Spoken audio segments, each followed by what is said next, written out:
Bonsoir Diami, bonsoir mon auditeur. Alors Abdoulaye Oumou, on en parlait tout de suite dans ce studio. À l'issue d'une réunion de la CEDEAO, Ibn Chambas a été désigné médiateur en Guinée. Quelle est la position du FNDC sur le sujet?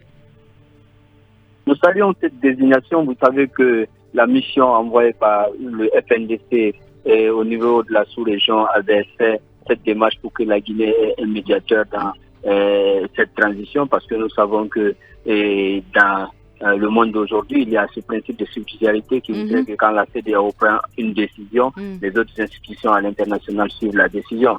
Et notre démarche est bien celle de ramener la CEDEAO à la raison pour que les sanctions de la Guinée soient atténuées et qu'il y ait quand même une visibilité sur la transition pour qu'on aboutisse à une transition réussie. Voilà, et Ibn Chambas est désigné médiateur en Guinée. Est-ce que c'est le profil qui était recherché au sein du FNDC? Ben, disons que nous n'avons pas de choix de personne à faire, nous avons des choix de principe plutôt à faire. Vous savez que le FNDC voudrait bien évidemment qu'il y ait un médiateur. Si Ibn Chambas peut-être est choisi, le critère de choix revient à la CEDEAO et puis à toutes les institutions qui ont cru en lui pour l'envoyer. Peut-être que sa connaissance du pays en a pesé évidemment, mais vous savez que nous avons aussi des acquaintances avec Ibn Chambas, des acquaintances en grippe, des connaissances, je voulais dire, au lieu d'acquaintances, parce que Ibn Chambas a eu quand même à faire de la médiation ici au moment où M. Alpha Condé a voulu faire son coup de force. Nous avons dit tout ce que nous avons dit à l'époque. Vous savez les vérités que nous avons dit à Ibn Chambas. Nous savons qu'il est imprégné suffisamment de la situation en Guinée, d'autant plus que tout ce que nous lui avons dit à l'époque, c'est ce que nous sommes en train de vivre aujourd'hui, et il prend la mesure de la situation aujourd'hui. Peut-être qu'il, pour la CEDEAO, c'est quelqu'un qui connaît la réalité guinéenne et qui prend la mesure des événements en Guinée aujourd'hui et qui pourrait être cet interlocuteur valable pour la société civile, peut-être pour les partis politiques, mais aussi pour la junte au pouvoir. Mais nous estimons que Ibn Chambas ne vient pas en tant qu'Ibn Chambas, il vient en tant que représentant de la CEDEAO, c'est ce qui est plus important. Mais dans vos propos, vous faites allusion à des termes comme peut-être il va y arriver. Est-ce une façon de dire que vous êtes pessimiste?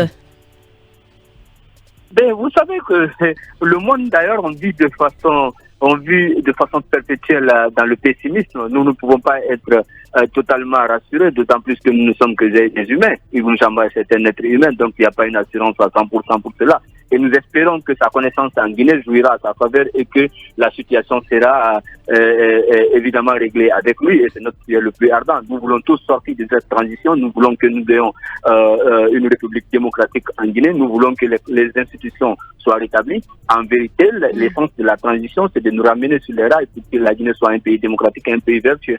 Alors, puisque le FNDC est désormais aussi diplomatique, quand la CEDEAO maintient les 6 mois pour la transition en Guinée et les sanctions contre les militaires, les dirigeants, quel est le langage que cela voudrait quand même signifier?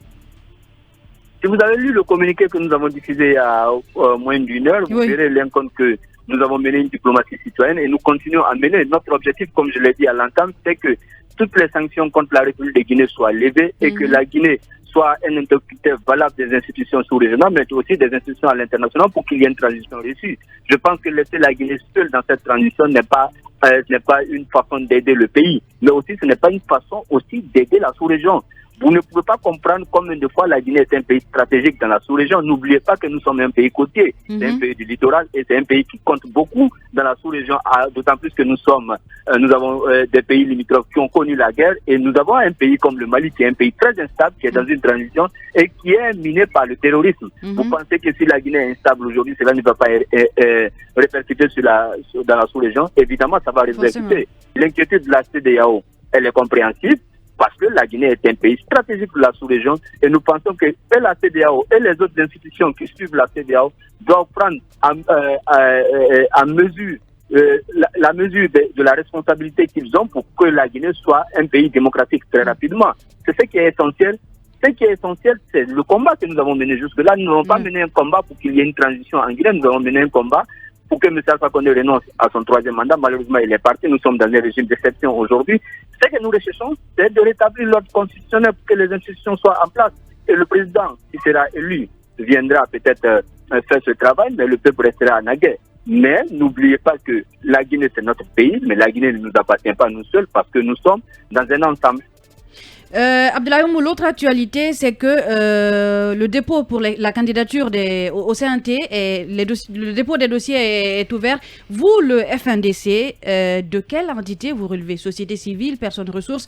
Parce qu'on a vu personne ressource, mais jusque-là, personne ne sait de quoi il s'agit. Est-ce qu'il serait... Le FNDC relève de la société civile. Non, on va l'écouter, parce que pour le moment, cette affaire de personne ressource, personne n'en sait quoi que ce soit. Allez-y, Abdoulaye Oumou. Évidemment, Jamila, et peut-être que je n'aurai pas de réponse à votre question malheureusement, mais il faut quand même retenir que le communiqué du ministre de l'administration du territoire n'est pas aussi clair que cela, parce que les critères qui ont été cités par le ministère de l'administration du territoire, les dossiers qui ont été cités par le ministère de l'administration du territoire, on a l'impression qu'on est en train d'aller dans un recrutement, alors que l'essence même du CNT n'est pas cela. L'essence du CNT, c'est une représentation nationale.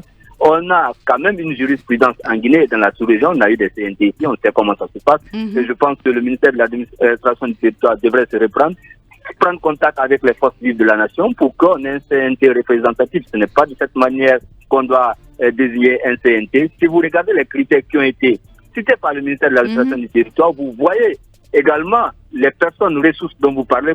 Quels sont les procès-verbaux de réunion que ces personnes ressources pourront présenter? Il n'y en a pas. Quand vous prenez les militaires qui ont des représentants, est-ce que les militaires, l'armée est une entité et comme une association qui pourrait envoyer un procès-verbal de réunion ou bien quelques documents demandés par le ministère de l'administration du territoire? Je pense qu'on devrait avoir raison garder, consulter les forces vives de la nation, parce que cette transition ne peut pas être gérée en solo.